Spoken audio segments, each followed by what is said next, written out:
Hey guys, in this video I'm talking about how to motivate yourselves to get a therapist. And a lot of people that have problems do not even want to consider the option of even visiting a therapist. Okay, they listen to the word therapist, psychologist, psychiatrist, and they completely, and they feel uncomfortable and they freak out and they're worried. They're worried they're going to be locked up in a mental health institution. They're worried about the stigma. They're worried about the money. They're worried about a lot of things. And I'm going to talk to you about something really important here. Denial. Now, denial is something that can keep you locked up in terror and in fear and in living a life that is below your capabilities and not reaching your goals. Okay, some of us are not perfect. I don't care whether you have friends or relatives or acquaintances or partners that were raised in a certain way, that they were very lucky, that they can deal with their own issues and they're very balanced, but not all of us are like this. And I know this because if you do a quick search online, you will see hundreds of communities, you will see millions of therapists offering their services. So, I mean, we're not alone. I do not know what the particular problem you're faced with is, but I do know that you're not alone. So, depending on the situation, there comes a time that you cannot deal with your life circumstances or your problems on your own. It's not that you cannot be bothered. It's not that you're not clever enough. It's just that when you're within a problem, you cannot find the solution. I know that a lot of people get philosophical and they say, you're the one who got yourself into this mess, so you're the one who's feeling bad, and so therefore you're the one who's going to find the way out. And sometimes it's quite easy to get ourselves out of a bad mood or of a depression or other problems. And the solution is right in front of us, but we cannot motivate ourselves. And you know what? This is the problem with depression. Depression clouds your judgment. And even though other people might be telling you, oh, you just need to get out, you just need to feed yourself better, you just need to do so and so, you just need to cut certain people out of your life, you need to focus on your career, you simply cannot do it. Is it because you're dumb? No.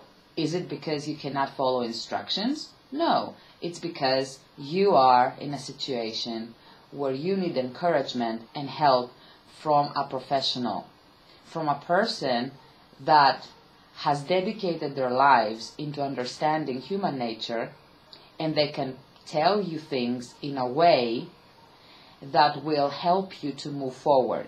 I could be giving you advice all day long, but that particular advice will fall on deaf ears if I do not know the way to give you advice, if I do not know the way to support you.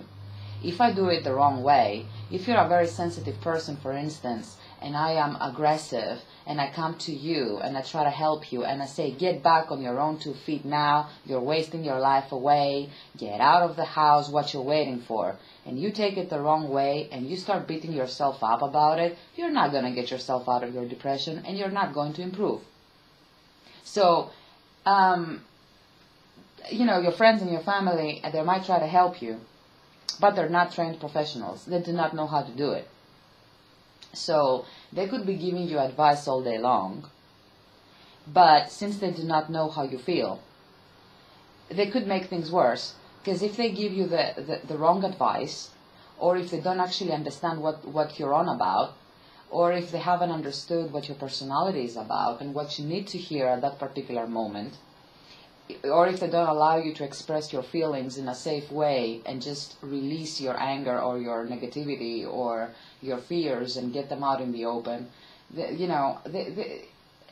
can talk to them till you turn blue in the face and you will not move forward. And that's why we have trained professionals that know how to deal with various personality types, and they know how to give you sound advice in a way that you can understand it in bite-sized chunks, so you can work on your issues and move forward one step at a time.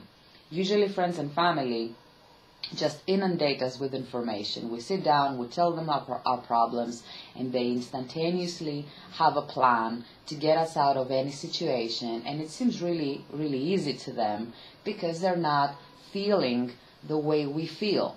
So they give you advice and you feel pressure to follow that advice, and usually backfires. And then they come and tell you, why didn't you follow my advice? Or you keep talking on, you keep discussing the same problem over and over and over again, and I've already given you advice. And they don't know how the brain works. They don't know how emotions work. They don't know that for certain things, you need to have a certain path laid out in front of you. Okay?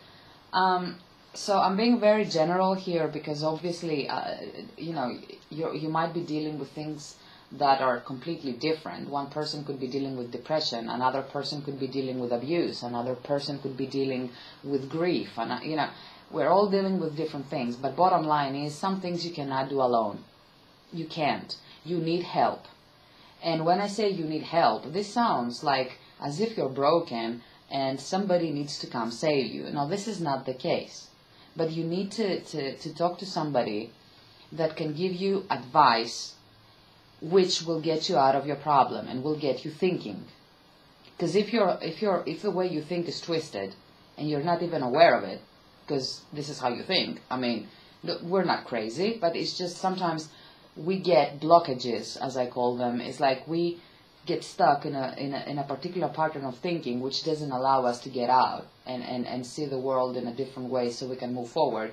And if you've been suffering from this for like a long time, for months, you need to give yourself help. Now, I know a lot of you might think that it's a taboo subject. In some cultures, getting help is a taboo subject. And they're worried. They're worried about what their partners are going to say, what their families are going to say, what their friends are going to say. Well, bottom line is, it's your life. If you cannot do this alone, eventually it's going to influence every aspect of your life.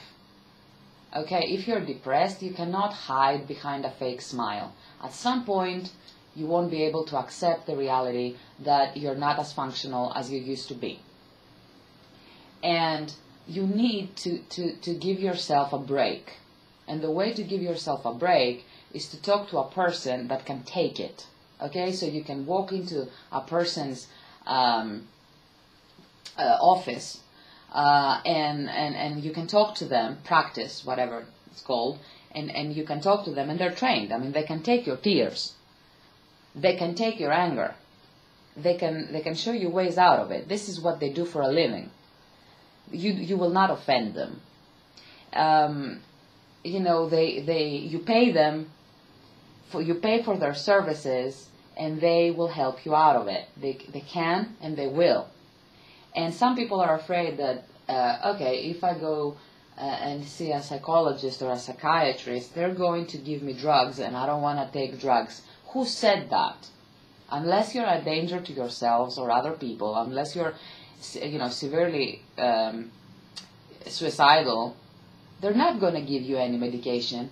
You are adults. They cannot force you to take anything you do not want to take. And there are ways to beat depression. There are ways to deal with your problems without getting medication. It might take longer. I'm not going to lie to you. It might take longer. But if you are against medication, you do not need to get any medication. Nobody is going to force feed you that. Nobody is going to lock you up in a mental health institution. Nobody is going to judge you. There are millions of people going every single day. And you know what? Your family and your friends don't even need to know.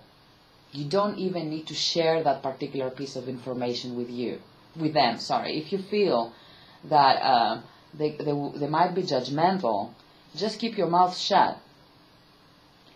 You don't need to share that particular piece of information. And I know a lot of you guys are married, And, depending on your circumstances, it might be more difficult to go see a health practitioner like that and discuss your issues, because you might need to spend some money that should be going on grocery shopping, but you can find ways around it. Okay, there are a lot of hospitals that offer free sessions with psychologists. At least it's something. Never knock the power of the word. Never ever think that it's not going to do me any good if I see a therapist for even, a few hours. You're going to be better off than not seeing them at all. And if you feel that you're being diminished by going and speaking about your problems to a person that you don't know, if you feel that you're not strong enough, because there are especially men, okay, I don't know, it's a male mentality. They think I can solve my problems. I don't need to go talk to a professional about my issues that doesn't care anyway. It's all about the money. No, it's not all about the money. Okay, it's like in every profession. There are people who do this for the money and couldn't care less. And there are people who are doing this as a service. Okay, there are teachers out there that they just teach because it's a good way to make money, if they're private tutors. And there are some people that actually love teaching. So in every in every field, you're going to have good professionals and really bad professionals. And if you try and talk to a therapist and you get the feeling that they're just trying to keep you coming back so they can get money off of you, you just go to somebody else. Nobody gets... sometimes you go to a therapist and they really don't know what they're talking about, and you need to go to somebody else. And that's no big deal. If it means saving your life and getting you out of trouble, just swallow your pride and go do it. Nobody needs to know. Really. And it doesn't make you less of a person. And if you had a headache or if you had a toothache, you would go to the dentist. Okay, it's the same principle. And depression is very real. Just because people can't see it, and your soul is hurting, it doesn't make it less potent. In fact, if you're dealing with depression, nothing else works. You become you're not functional as a human being because you're suffering all the time. You're suffering all the time. So if you're a man and you're listening to this and you think I'm going to be less of a man, don't think silly. Please do not be that silly. Okay, you've got families to feed, you've got things to do, you've got to go to work, you need to live a life. And if that means swallowing your pride for a couple of months, or to go talk to somebody that can give you sound advice, it's not going to make you less of a man. It's not going to make you a weak person. These are just labels. These are just labels. Don't get into a middle age. We don't live in the Middle Ages. Okay. There are not any witches around. We're not going to be burned at the stake for doing something mildly unorthodox. Do you get my point? It's like, do whatever you have to do to get yourselves out of any situation. And millions and millions and millions of people, at some point, they go through things that they cannot deal alone. They have to ask for advice. Okay, so I would suggest that you do yourselves a favor and don't tell anyone. Nobody needs to know. Go to a local hospital. Find ways to get some help, even if you cannot afford a psychologist, even if you cannot pay what they ask of you. Find a way to go around the problem. Even a few hours of help is better than getting nothing. It's better than being in pain.